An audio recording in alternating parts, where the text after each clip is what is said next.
questions 1 through 10 on the 2013 Grade 12 AMC 12B. On a particular January day, the high temperature in Lincoln, Nebraska was 16 degrees higher than the low temperature, and the average of the high and the low temperatures was 3. In degrees, what was the low temperature in Lincoln that day? So the high and the low are as follows. The high is the low plus 16. And then they told me that the high and the low, if you take the average, that is equal to 3 degrees. Well, the high is L plus 16, so let's substitute that in. And when we do, we get 2L plus 16, and then cross multiply to get 6. 2L, therefore, is negative 10. L is negative 5.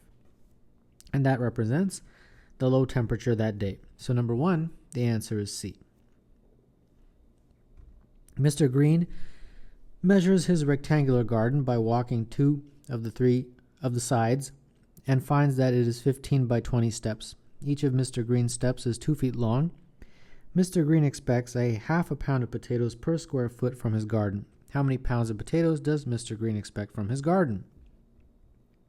So he has some rectangular garden, and it's 15 steps by 20 steps. And they told me that each step is 2 feet long, so 20 steps is really 40 feet. And 15 steps is 30 feet. So the dimensions of this is 30 times 40, which is 1200 square feet.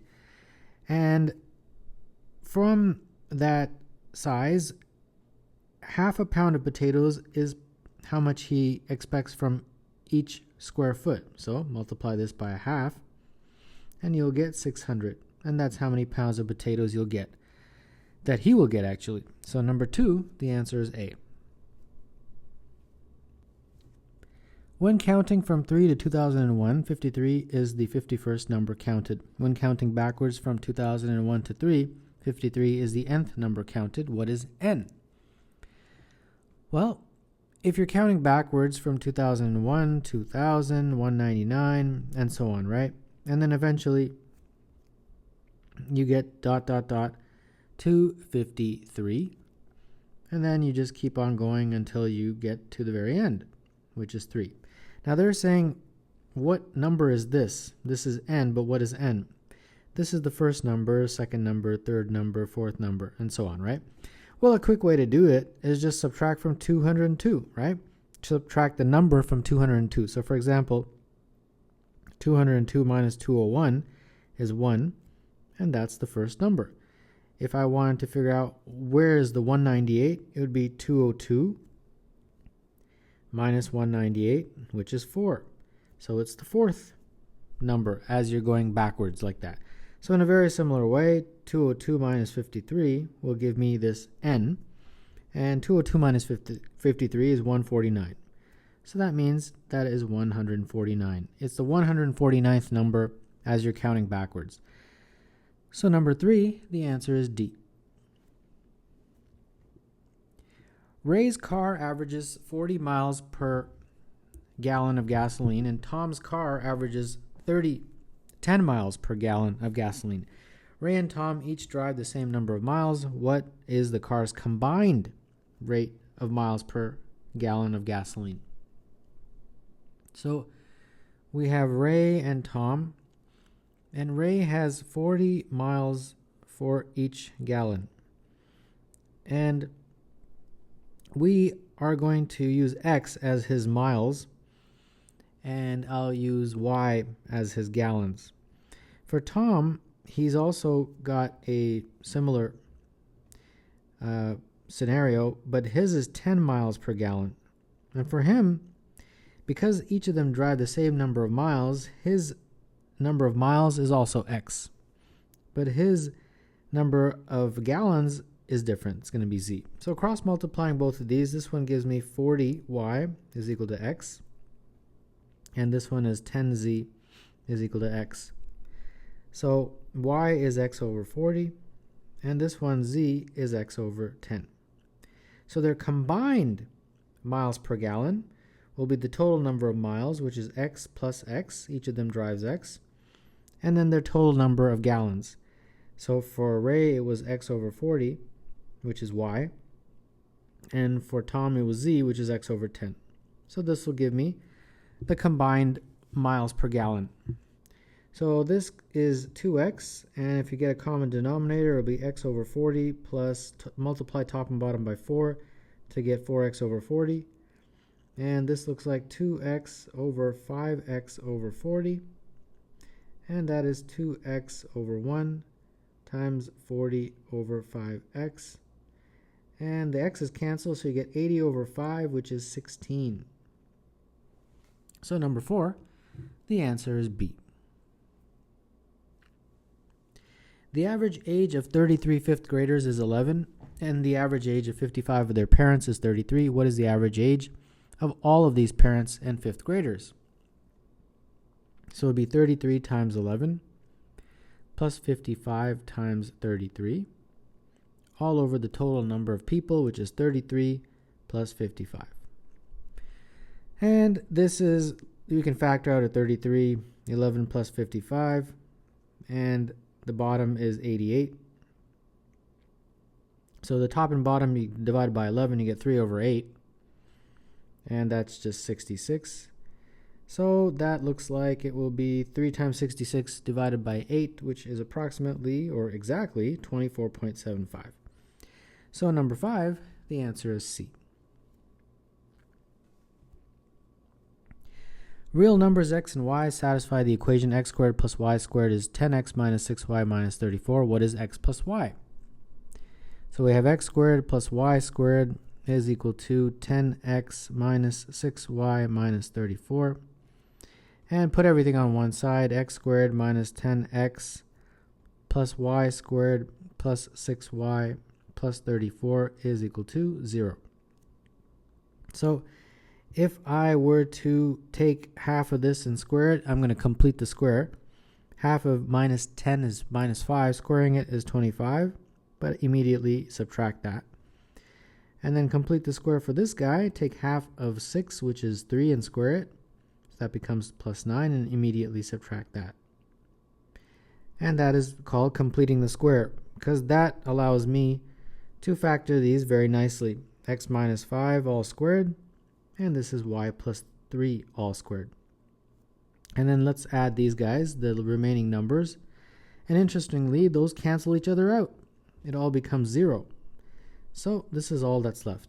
So I've got 2 perfect squares that equal 0. The only way that's possible is if this is 0 and this is equal to 0 also. So that means x must be 5 and y must be minus 3. So therefore, x plus y, which is what they want me to figure out, is y plus negative 3, and that is 2. So number 6, the answer is B. Joe and Blair take turns counting from 1 to 1 more than the last number said by the other person. Joe starts by saying 1, so Blair follows by saying 1, 2. Joe then says 1, 2, 3, and so on. What is the 53rd number said? Well, we can write this all out.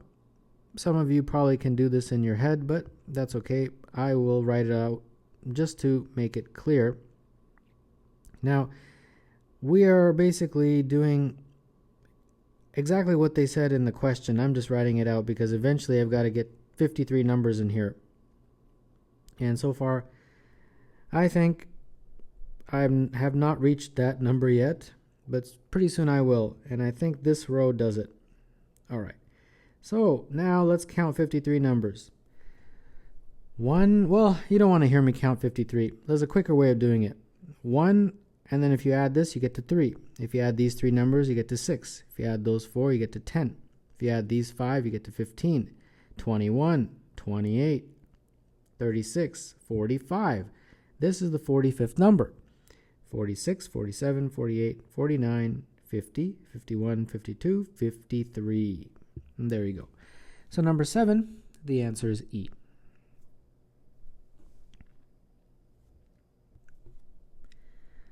Line L1 has the equation 3x minus 2y is equal to 1 and goes through A minus 1 minus 2. And L2 has the equation y equals 1.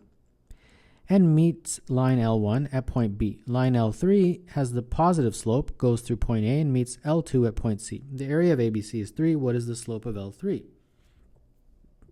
Well, let's draw a diagram and try to figure out what all of this means.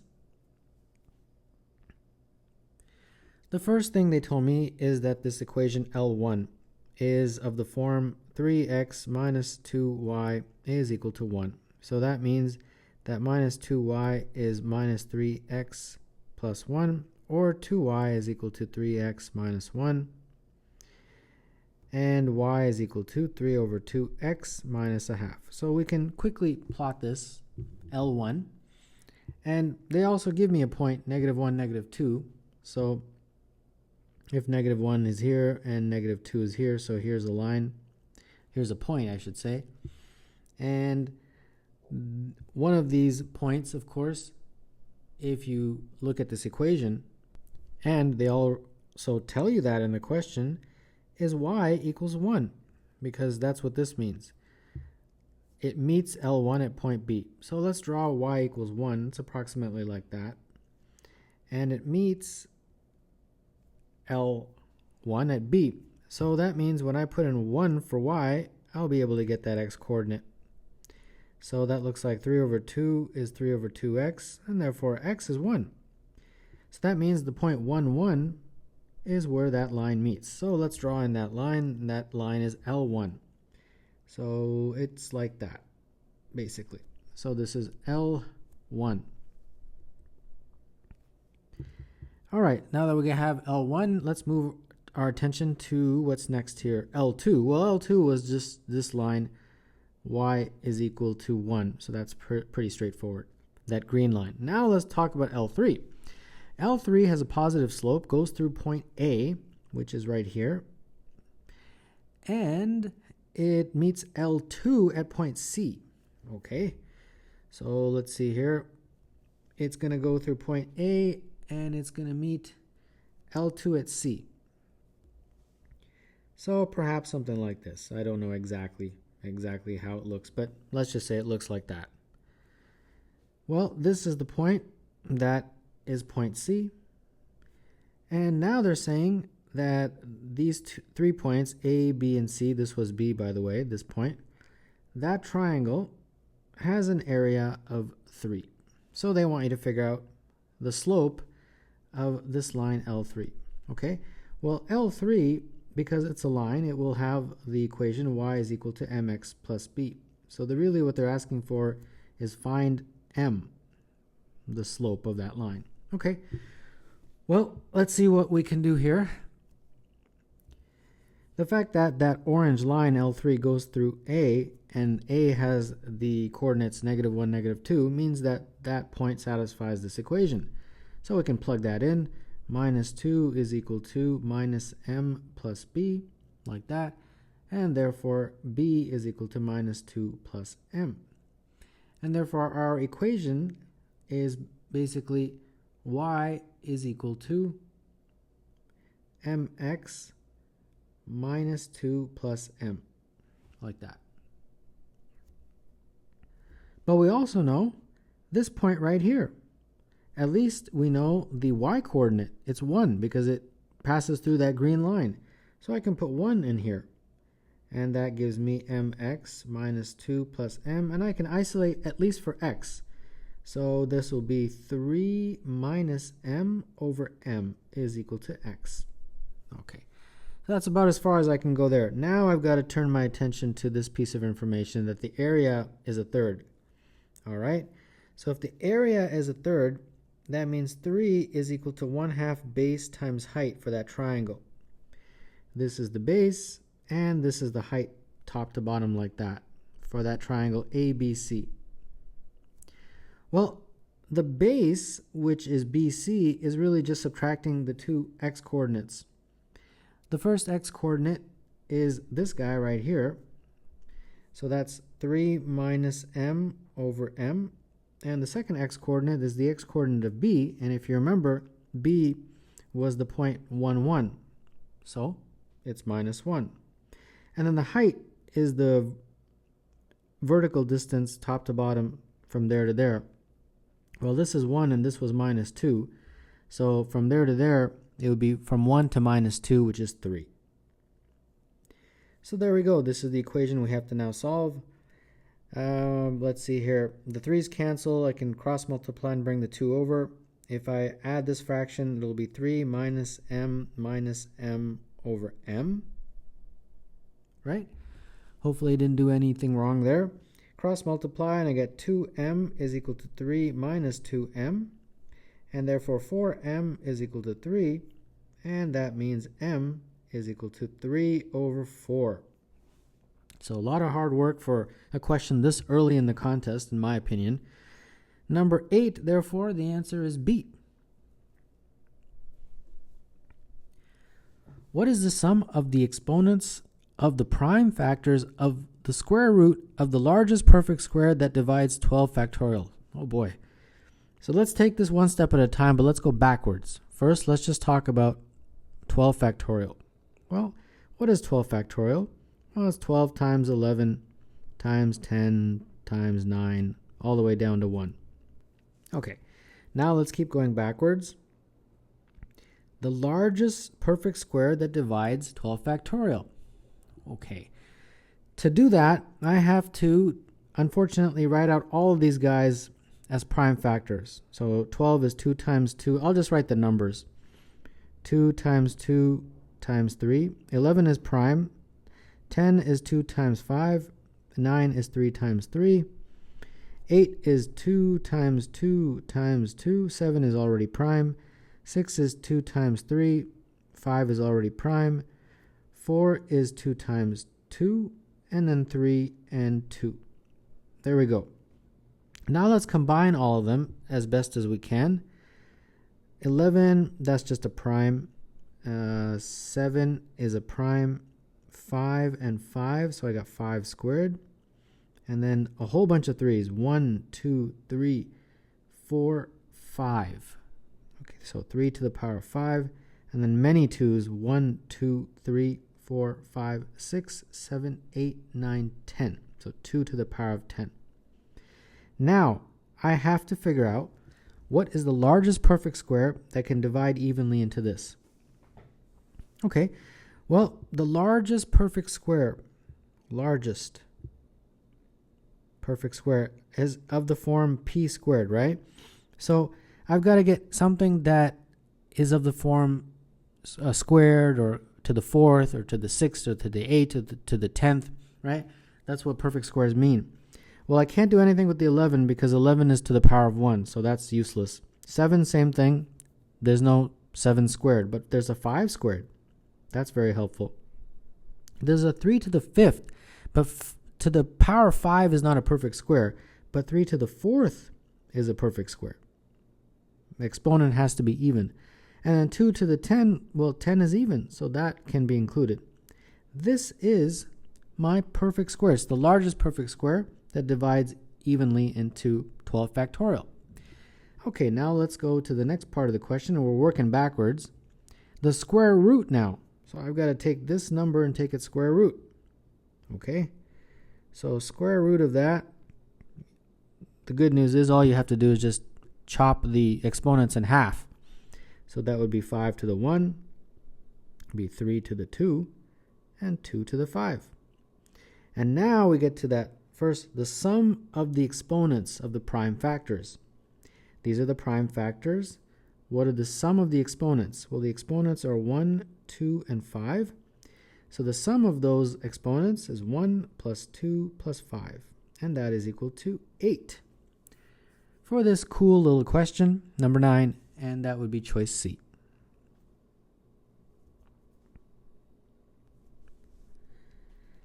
Alex has 75 red tokens and 75 blue tokens. There is a booth where Alex can give 2 red tokens and receive in return a silver token and a blue token, and another booth where Alex can give 3 blue tokens and receive in return a silver token and a red token. Alex continues to exchange tokens until no more exchanges are possible.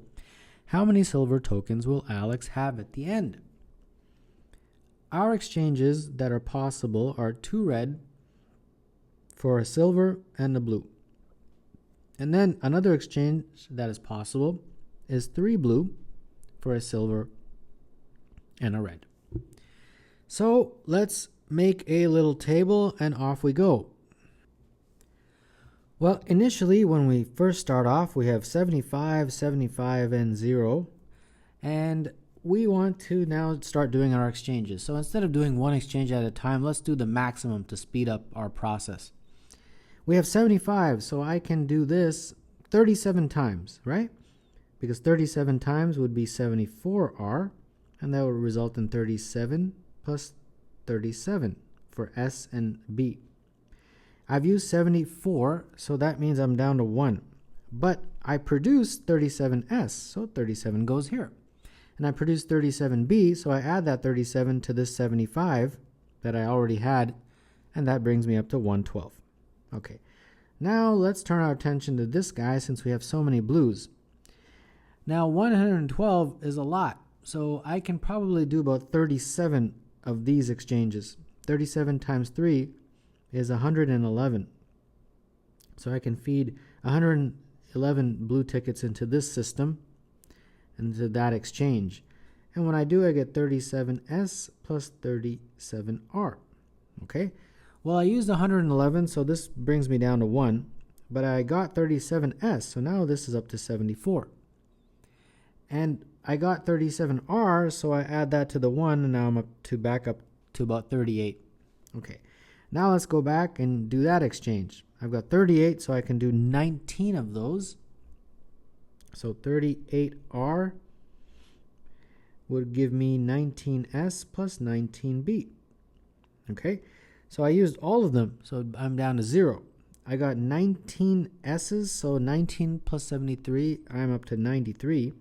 And I got 19 B's, so now I'm up to 20 B again. All right, now let's go into this system. I can probably do 6 of those. So 6 times 3 is 18B, and that would give me 6S plus 6R. All right, so I used 18 blue, so I'm down to 2. I got another 6S, so I'm up to 99. But I also got 6R, so now this is 6. All right, let's go back into that exchange. I can do that 3 times. So 3 times 2, 6R, and I'm going to get 3S plus 3B. So that brings this down to 0. My blue is 3, now I'm up to 5, and I got 3 S's, I'm up to 102. Now finally, I've got enough to do that exchange, but only once. 3B is S plus R. And now I'm at 0 for R. B is bringing it down to 2 because I've used 3. And now I've got actually 1 S and 1 R. So this actually goes down to 2. I have 1 R, interestingly, not that it really helps or matters. And then I have 1 S. So this comes up to 103. Now at this point, I do not have enough to go through that exchange, nor do I have enough to go through that exchange, since I only have 1 red and 2 blue. So I'm done. This is the most I can do for my silvers, and that is the answer, 103. E for number 10.